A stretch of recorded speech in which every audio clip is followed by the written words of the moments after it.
Alright, so welcome back to the Supercoach Knife channel. In today's video, we're doing our round one review of the Sportsdeck side for this year. Uh, so if I go back to the front page, so 798 points, which puts us at 1200, which looks okay, but out of 2800 isn't the best. Um, I guess it's sort of in line with where my Supercoach team was at. So if we have a look at the team, we'll sort of dissect what went well and not so well. So Harry Grant, 77, that went well.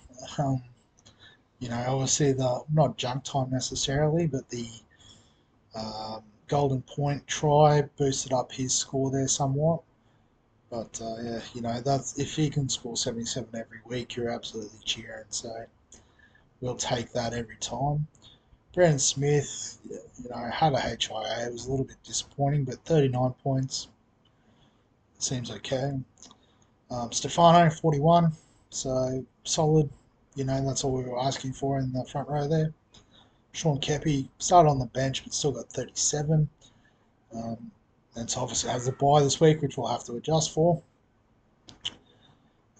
Mawali, so 38. I guess it helped that Totola was an early out, so him and Shaq Mitchell definitely got their minutes elevated. I guess someone who didn't get their minutes elevated was Franklin Pele, so only a 7 off about 9 or 10 minutes. Um, yeah, you would have thought, given the front row crisis of the Bulldogs, he'd get a bit more time, but obviously we're trying to use him a bit more as an impact player. But by the time he got on, I think the air was out of the game pretty well. Manly had it under control. So into the second row, so Cam Murray, 54, rock solid. Fafita, 58, he was really good.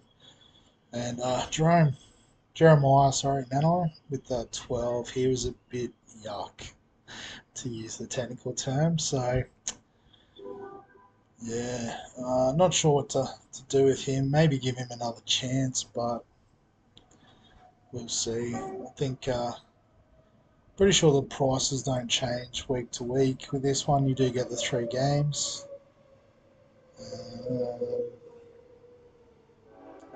Where would it be? Probably down here somewhere. So 512. He's 512 this week. Projected to lose a bit, so we'll give him a chance against the Broncos and see how he goes. Olaquatu was good. Uh, yeah, sort of happy I've got him in one of the teams. He has got the bye this week, so we'll obviously have to adjust for that. Jermaine Hopgood was unreal, 75. Yeah, that was so good. We'll take that all the time if we can. And Sean Bloor, HI 8 out, so only 18. That's, it is what it is. So into the halves, so Cleary only getting the 40 points. I guess not a lot of attacking stats for him this week. Hopefully that improves going forward.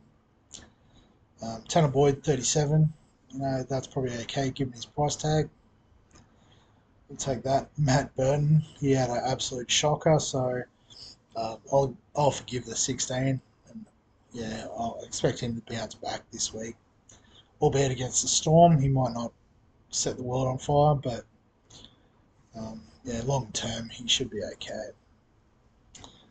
Katoa, so I don't know how he only got 2 in the sports deck arrangement. So let's have a look at his stats. So can I slide that along? Oh, there we go. So it looks like he was punished for missed tackles and errors. So good to know. So yes, I guess first game. He's only young. What's he, 19 or something?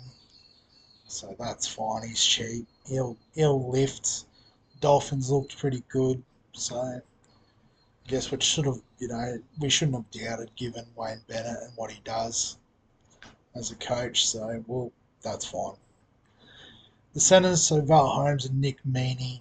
Again, I guess Nick Meaney's a bit like Olaquatu. Like, would love to have him across all formats, but managed to squeeze him in this one, and glad I have.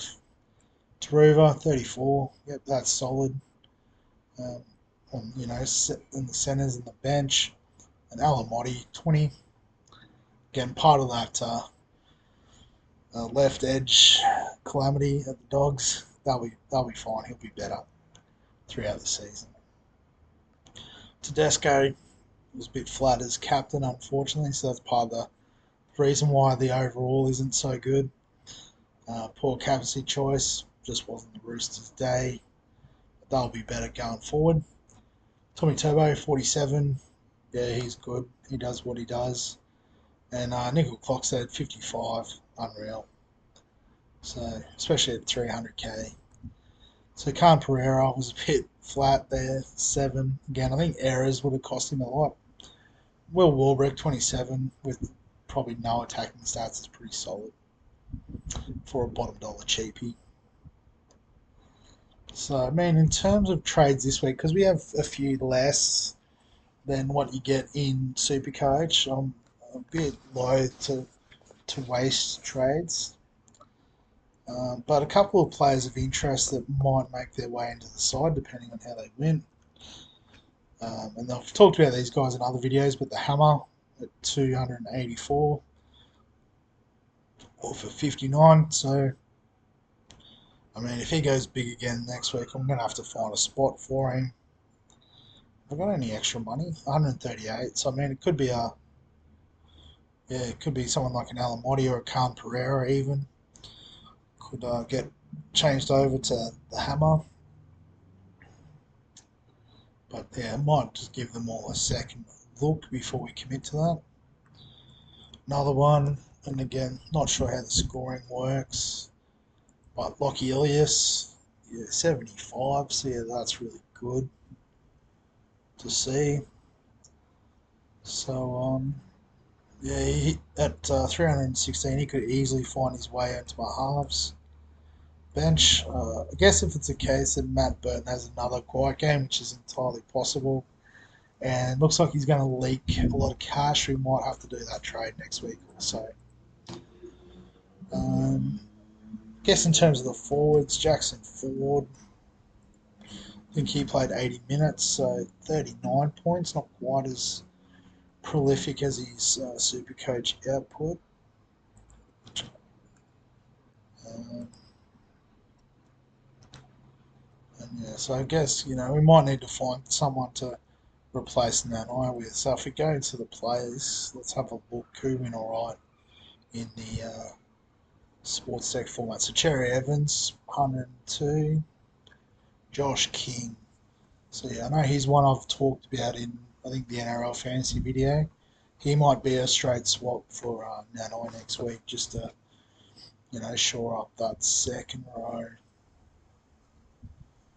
Tohu Harris would be nice, actually. He looked really good, played 80 minutes. So get someone like that in the front row would be mint. How many minutes did Payne Haas play? I haven't looked at his stats too closely. 65. Beastie. We love that. So, yeah, he'll definitely get a run in the side eventually.